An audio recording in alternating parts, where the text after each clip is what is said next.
ሰሞኑን በፋኖ ኃይሎችና በመንግስት ወታደሮች መካከል በአማራ ክልል የተለያዩ አካባቢዎች ውጊያ መኖሩ ተገለጸ። በውጊያው የፋኖ ኃይሎች ተጨማሪ ቦታዎችን መቆጣጠራቸው ተገልጿል። ዝርዝር መረጃ ይዘናል። በህዝባዊ ወያነ ሓርነት ትግራይ ህወሓት ታጣቂዎችና በድርጅቱ አመራር መካከል ከፍተኛ ለመግባባት ተፈጥሮ አመጽ መቀስቀሱንና ድርጅቱ ለመበተን ተቃርቧል ሲሉ በሶማሊያ የኢትዮጵያ አምባሳደር ሱሌማን ደደፎ የተባሉ ፖለቲከኛ ገለጹ። ሰሞኑን በፋኖ ኃይሎችና በመንግስት ወታደሮች መካከል ከፍተኛ ውጊያ እየተካሄደ እንደሚገኝ ተገለጸ። በውጊያው የፋኖ ኃይሎች ተጨማሪ ቦታዎችን መቆጣጠራቸው ተገልጿል። የኮሙኒኬሽን ጉዳዮች አገልግሎት ሚኒስትር ዴኤታ ከበደ ደሲሳ ጽንፈኛ ኃይሉ የገለጡት ኃይል ትንኮሳ ከመፈጸም ውጪ በየቦታው የመዋጋት አቅም የለውም ብለዋል።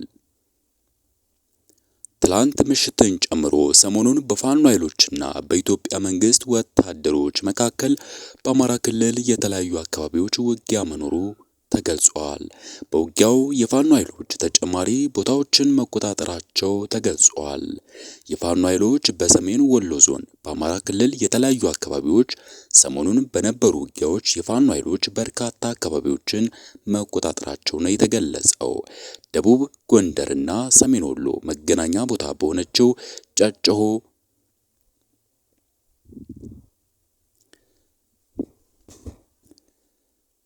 ደቡብ ጎንደርና ሰሜን ወሎ መገናኛ ቦታ በሆነችው ጨጨሆ ኗሪ ሆኑ አንድ አካባቢው ኗሪ ጨጨሆ ዘቢጥ ገረገራና አፍላቂትን ጨምሮ ዙሪያውን የፋኖ ኃይሎች እንደያዙት ተናግረዋል። የፋኖ ኃይሎች በሰሜን ወሎ ዞን 6 ወረዳዎችን መቆጣጠራቸውን ደግሞ የጨጨሆ ክፍለ ጦር ዋና አዛዥ ሻለቃ ሚካስ ለዶቼ ቬለ ተናግረዋል። ትላንት የመንግስት ወታደሮች ራያ ቆቦ በሚባል ቦታ ተኩለሽን አልፎ ሙጃና ኩልመስክን ለመቆጣጠር ሙከራ ቢያደርጉም ብርቱ ጉዳት እንደደረሰባቸው አክለዋል። ፋኖች ወደ ኋላ እንደማፈግፈግ አሉለት ተስቦ ገዢ ቦታ ሲገባ የስበት ማዕከሉን በመጠቀም አንድ ሰራዊት እንኳን ይዞ አልወጣም ብለዋል።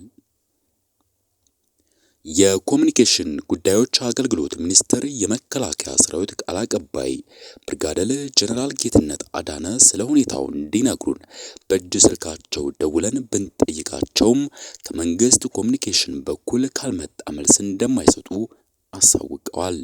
የኮሙኒኬሽን ጉዳዮች አገልግሎት ሚኒስትር ዴኤታ ከበደ ደሲሳ ጽንፈኛ ሲሉ የገለጹት ኃይል ትንኮሳ ከመፈጸም ውጪ በየቦታው የመዋጋት አቅም የለውም ብለዋል። የተለየ ዝርዝር የሚሰጡት ነገር እንደሌለ በመጥቀስም ቀጣዩን ለዶቼ ቬለ ተናግረዋል።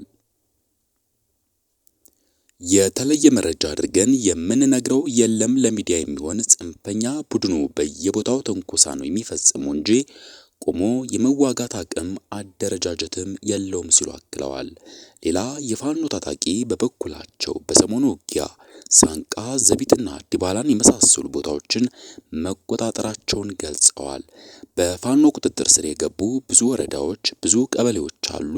አሁን ሰሞኑን በተደረገው ኦፕሬሽን ማለት ነው ጨጨሆ፣ ሳንቃ ዘቢጥ፣ ዲባላና እነዚህ የመሳሰሉ ቦታዎች ያለበት የኛ ኃይል ነው ብለዋል። ውጊያው በአሁኑ ወቅት ሰሜን ወሎ ላስታ ብልብላ ኗሪ የሆኑ ሌላ አንድ ኗሪ ያሉበትን አካባቢ ለረጅም ጊዜ የፋኖ ኃይሎች እንደተቆጣጠሩ በመግለጥ በሰሞኑ ውጊያ በአካባቢያቸው እንዳልነበር ተናግረዋል። ያው አሁን ሰላም ነው ለዚህ 2 ቀን ያህል የሚል አስተያየት ሰጥተዋል። በዛሬው ዕለትም ሰሜን ወሎ ሳንቃ የሚባል ቦታ ትንሽ ከፍ ብሎ በቅሎ ማነቂያ በሚባል ቦታ ዛሬም ውጊያ እንደነበር ተገልጿል። ክልል ወቅታዊ ሁኔታ ለመጠየቅ የክልሉ ኮሙኒኬሽን ኃላፊ ዶክተር መንገሻ ፈንታው ጋር በተደጋጋሚ በእጅ ስልካቸው ብንደውልም ጥሪያችን ምላሽ አላገኘም። በፋኖ ታጣቂዎች የተያዙ ስለተባሉ ቦታዎችም በሰሞንኛው ውጊያ ስለተከሰቱ ጉዳዮች ዶቼ ቬለ ከገለልተኛ ወገን ማረጋገጫም ሆነ ማስተባበያ ሊያገኝ አልቻለም። በህዝባዊ ወያነ ሓርነት ትግራይ ህወሓት ታጣቂዎችና በድርጅቱ አመራር መካከል ከፍተኛ አለመግባባት ተፈጥሮ አመጽ መቀስቀሱንና ድርጅቱ ለመበተን ተቃርበዋል ሲሉ በሶማሊያ የኢትዮጵያ አምባሳደር ሱሌማን ደደፎ የተባሉ ፖለቲከኛ ገለጹ።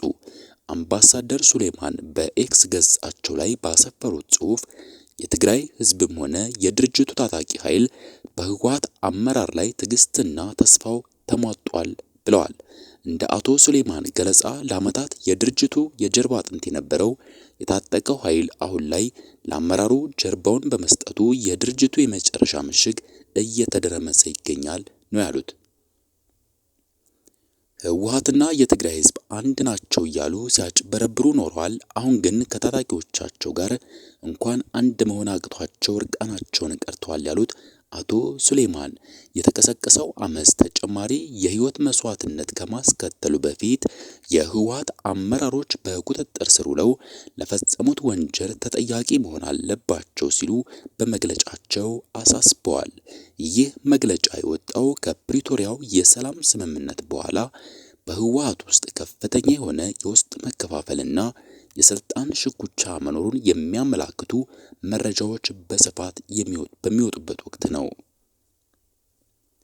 የሰላም ስምምነቱን ተከትሎ በተለይም የቀድሞ ታጣቂዎችን ትጥቅ የማስፈታት የመበተንና መልሶ የማዋሃድ ሂደት መዘግየት በታጣቂዎች ዘንድ ከፍተኛ የሆነ ቅሬታ መፍጠሩ በተለያዩ ጊዜያት ሲዘገብ ቆይቷል። የታጣቂዎቹ የወደፊት ፖለቲካዊና ኢኮኖሚ ህይወት ምን እንደሚሆን ግልጽ አለመሆኑና በአመራሩ ላይ ያላቸው እምነት መሸርሸሩ ለእነዚህ አይነት አለመረጋጋቶች መንስኤ ሊሆን እንደሚችል የፖለቲካ ተንታኞች ይገልጻሉ። የአምባሳደር ሱሌማን መግለጫ